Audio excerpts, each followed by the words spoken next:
Hey, how's it going everyone? So you want to get good with the ink fan and umbrella, huh?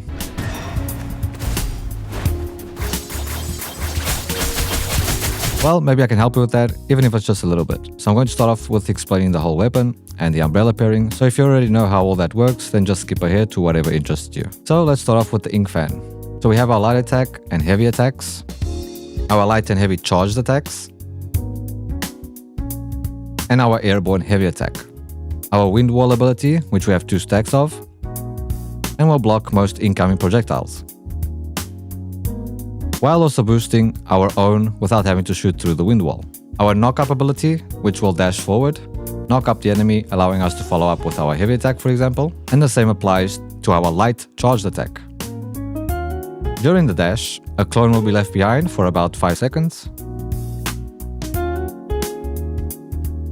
which you can teleport back to at pretty much any point.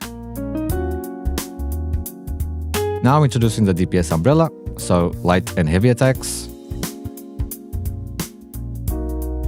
our light and heavy charged attacks,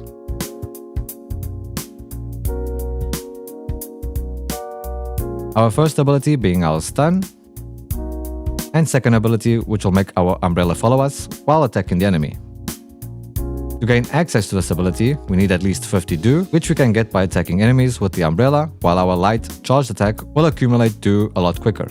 The umbrella is another weapon that has access to the varied combo through its light and heavy attack by pressing either one of the inputs after the other. Gameplay wise, the synergy between these 2 weapons will be our dew needing ability, which will make airborne targets stay airborne longer, but will shoot faster, consuming your stacks a lot quicker. Now let's find out how we're going to want to build these 2 weapons. So let's go to our develop tab, and then martial arts tab, and then martial arts talents. So our first talent, being low key follow-up enhancement, says that it increases critical rate of Moon Shadow Spring by 30% against targets with key below 30%. If we deal critical damage, each hit will deal an additional 5 key damage. So this is definitely a talent that is going to benefit from critical rate and critical damage. Physical attack up increases minimum physical attack based on agility. So agility is another thing we want, and it's going to be benefiting our crit talent, since getting minimum physical attack up will make our crits closer to max damage. Airborne follow-up enhancement increases the critical damage by 2.5% for every 50 minimum physical attack that we have, up to 12%, aka having 250 minimum physical attack. So we want minimum physical attack for this one, which means our agility one is benefiting now from both our crit talent and minimum physical attack talent. Silkbind attribute up says that Silkbind bonus damage can be increased based on our minimum Silkbind attack, and attribute attack damage up says that we'll be getting 50% bonus damage from Silkbind. And these attribute stats are of course benefiting each other, but also all our other talents, as long as the damage comes from your martial arts skills, and to a certain extent, mystic skills. And as for the umbrella, it's pretty much the same idea, with extra useful things to know. Alright, now unfortunately for inner ways, I must say that all of these are pretty much essential, at least for the playstyle I'll be showing you. So Morale Chant, Fury Harvest, Blossom Barrage, and Flying Gourds. Morale Chant, Physical Penetration, and Attack, as well as crit rate, which will all benefit our build, alongside Yi River and the target being controlled, which is when we'll be doing most of our damage. Fury Harvest, Physical Resistance, and most importantly for our mystic skills. Blossom Barrage, which will not only give our stun 2 charges, but will also increase our ballistic damage, which basically applies to all our umbrella skills. And Flying Gourds, which will give us 2 knock-up charges at the cost of increasing its cooldown by 3 seconds, which honestly doesn't even matter whether we use the tier 1 breakthrough or not, which reduces the cooldown by 3 seconds if we TP back. The other breakthroughs are also all cooldown related, so it's a pretty solid in a way. Of course, you can use other things like Star Reacher, Invigorated Warrior, Thunderous Bloom, Vital Leech, Mending Loom. These are all options that are available. But for a non-leveled up in a way build, this works out well enough to at least get you to Grandmaster. For our weapon set pieces, I was using the Jadeware set, increasing our affinity damage by 10% or 30% when the target is under control. So for us that is airborne, or if they have less than 40% key. And this will only trigger after using a martial arts skill, which is a given for us. And although this is contradicting our crit, the thought here is that I thought I'd be a lot lower on crit, even with the 30% extra from our talent. But we're now at 50%, we still are at 85% precision, and assuming we're correct on how damage works, Affinity would still have a decent chance to proc, but I think what I will do is use Rain Whisper and pair that with Golden Body, assuming it works. Of course, the Veil of the Willow is also a good option, but for me, I think it would end up performing worse because auto-attacking with this weapon isn't really something I like doing, or am doing currently I should say. And then you'll also be on like a timer to get your damage in, which can be obvious and prone to punishes. And I also don't want to be sitting back playing like a I did want to try this with like a melee fan and umbrella, since you can probably combo between the two with your varied combo, but you know, there is only so much we can ask for currently. I'd say Swallow Call is an option, since a lot of the time you'll actually find yourself stunning an enemy with low key, and a lot of the times your only option is to shoot them, so it could be good assuming it works. And then Swift Gale only applies to the airborne heavy attack, so it doesn't work with the follow-up.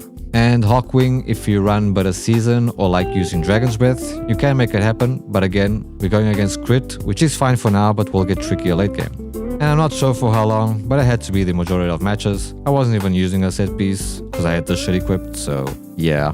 Now for the armor pieces, our first option is Formbend, which you can pair with Rain Whisper and Golden Body. Eagle Rise, same thing as Hawkwing. I was using this set, which was from my last video, so I wasn't really using it either. Moonflare, same idea as Formbend. I would have probably benefited a lot from this, since I use the defense and retaliation attack a lot, but it is on a 60-second cooldown, so I'd probably prefer the Formbend. Calm Waters, if you're good at dodging, will always be the best option in my opinion, but with all the ping issues, this might not work out too well, but it is definitely a set that you always want to consider.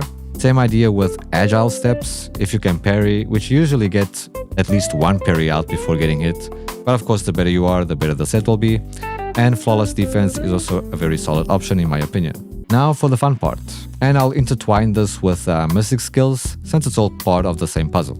So starting off with the basics and then we'll expand from there. So let's talk about how our E skill can be used. So E knock up into R follow up is something that you want to get used to. After the R follow up, we can walk in and use Dragon's Breath, or we can use Soaring Spin. After Soaring Spin, you can then follow up with your Windwall or Yaksha Rush. Next, instead of immediately following up with our heavy attack, we can also go into Free Morph and then use our heavy attack follow up. We can also use the Toad as a follow-up, as well as the Umbrella Stun. So for example, let's say you catch some guy with the R follow-up and now it's on cooldown, you would then instead use the Free Morph follow-up.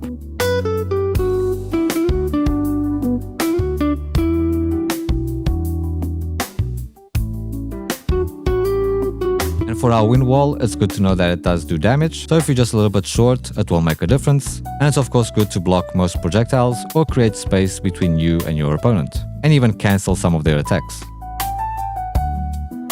Now here are two combos to get you going. So we're going to do Fan Knockup into Umbrella Stun, into Soaring Spin, into another Umbrella Stun, into Fan Knockup, into Toad, and then you can follow up with either Soaring Spin or Dragon's Breath, for example. The next combo is a little weird, and I'll explain why in a second, but it goes like this. Umbrella Stun, into Windwall, into Umbrella Stun, into Umbrella second skill, into Fan Knockup, one kick of Free Morph, and cancel that by teleporting back, into a charged light attack, into R follow-up, and then you can continue with Dragon's Breath or Soaring Spin again. Now the issue is, along with ping, there is so much weird issues with the airborne state, or just being in the air in general, that in PvP it just makes it super inconsistent.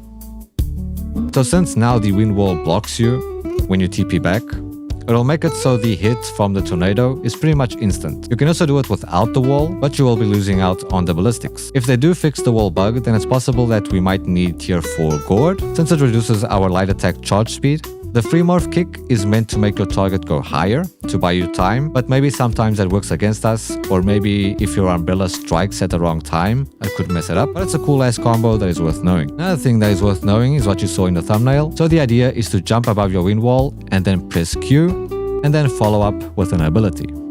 Now a few reasons why, even though this may look goofy and dumb, it's pretty useful. Reason 1 is because it messes up with their camera, so if you do this up close, it's going to be harder for them to track you. Second reason is they're going to be like, what the fuck is this guy doing? And then you just jump out of nowhere without them expecting it. The third is a bit of a mix of both, since once you start doing this and switch up what ability you use, you're going to start playing mind games basically, which this playstyle is all about. You can take this a step further if you want and use Yaksha Rush, and then follow up with an E knockup, for example. You can even extend this with the Umbrella Light charge attack, since this falling animation also has like a split second Windwall effect if you cast it from a specific height. So just regular height, it'll do nothing. If you're like high enough and then use it, you'll kind of get this little buggy air puddle thing that'll allow you to cast your spells. Now for the other thing in the thumbnail that you saw, this is most likely going to be fixed. But what you can do is at moments where you break their shield and still have a heavy attack follow-up, you can execute them and then after that still throw something like light attacks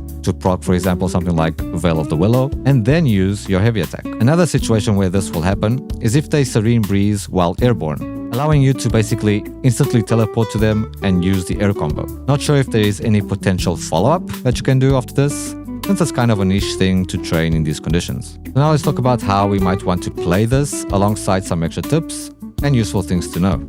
The first thing you're going to want to know is how much of an amazing tool your charged heavy attack is, or your sprinting light attack. The reason being is that it has this huge gap close which will allow us to cancel out of, and then cast our E knockup, for example.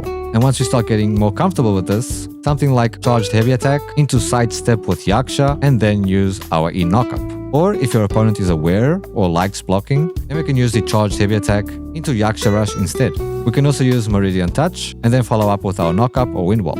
Another good tool to throw out now and then, or if you're separated by a Windwall, is going to be the charged light attack. And if your target is out of range, then I believe Meridian Touch has a bigger range than our follow-up, so we can use that to gap close. Not exactly sure if it works in PvP, cause, well...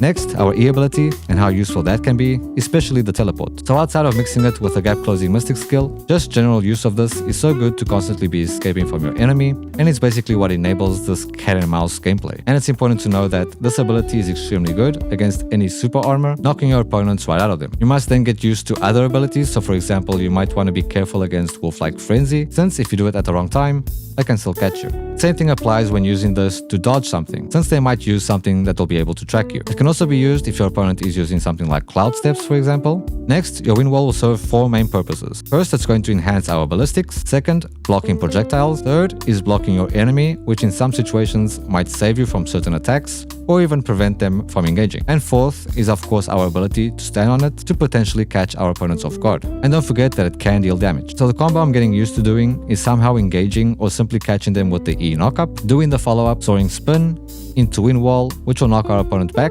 and also sets up all the purposes we want the wall to serve. And don't forget that if you don't have your heavy attack follow-up, then you can use Free Morph instead. However, with the lack of vitality, I constantly find myself rarely having enough to cast it, so once we get Dark Harvest up, we're going to be able to become way more flexible. So I find myself using the Umbrella Stun right after the Windwall, in the event that they would spam through, which they sometimes can and will. Or some people will try and use Cloud Steps over the wall, and you'll end up catching them with this pretty often. Which I guess now is a good time to talk a bit about defensive stuff and the Umbrella in general. So one thing is, please stop doing this, please. Quit playing. I didn't do this stuff. This is not me. I'm fighting for my life. Otherwise, I'll have to have everyone know that you can just counter this with Cloud Steps.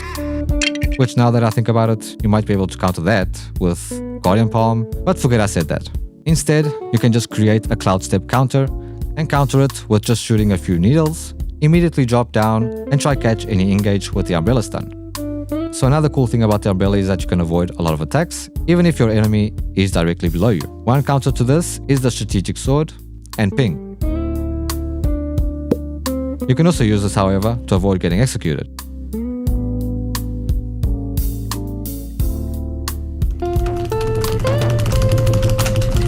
Yep.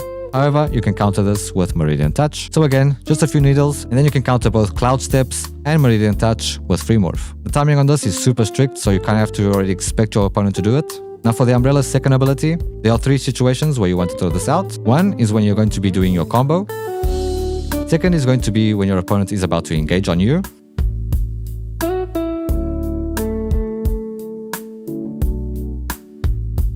And the third is when you're going to engage on your opponent.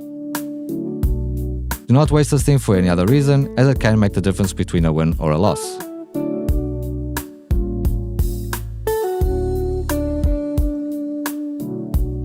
So as you can see, this weapon combo and playstyle becomes a lot about countering stuff and being aware of what can be countered. So as a reminder example, our E knockup can be blocked, potentially leaving us vulnerable. if our enemy reacts fast enough. So we want to counter that with Yaksha Rush or Talent Strike. And then we do our best to become as deceiving as possible. And another thing that will be very helpful with this is going to be jumping. Triple jumping over your opponent, followed by Q to drop down and immediately use your knock-up, stun or whatever. And of course the Windwall is just another layer on top of this, and it just comes down to trying to mix and match and find out what works in what situation and against what opponents. So all this, together with general game knowledge and experience, is sure to help you improve, even if only a little bit. There are other things that I don't touch on, like staying in the air with the umbrella, and or using the heavy attack of that, or the air heavy attack of the fan, which you can probably follow up with your knock-up, how your E throw from the umbrella counts as a hit as well, how certain abilities or mystic skills can completely go through or counter your Windwall, potentially making melee fan umbrella a thing, but these are all things that I need to learn about a little bit more to kind of have a better picture. So I hope this video did justice and you at least come out learning a thing or two. And of course this is just one way of playing this, so let me know which other combos and weapons you pair either of these two with, as that is another rabbit hole in of itself that we can use the comment section for, as well as any improvements or ideas that you might have. Anyway, thank you all for watching and I'll catch you in the next one. See ya.